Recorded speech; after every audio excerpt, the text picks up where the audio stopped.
Hello दोस्तों, सन्चै हुनुहुन्छ, आरामै हुनुहुन्छ होला है। म पनि सन्चै आरामै छु।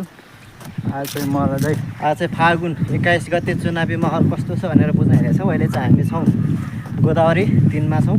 ठक्क माहौल बुझ्ने भोट लगाउने हो। हाम्रोलाई होइन राम्रोलाई जिताउने अभियानमा लागौँ साथी हो।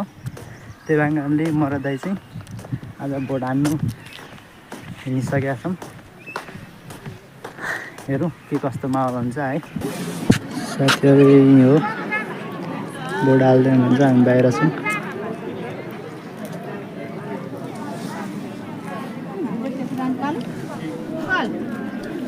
सबै लाइनमा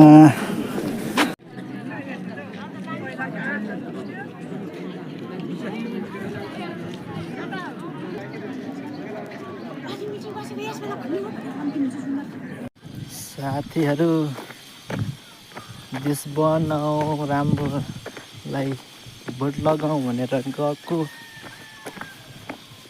लास्टमा त त्यहाँ गएको भोट हाल्नलाई दिलीप मिल्दैन। तिमीले भोट हाल्यो भने राम्रो जित्छ भन्छ, सिधै जित्छ अरे। के भन्ने त्यसको चाल यस्तो छ, साँच्ची भनेको। अच्छा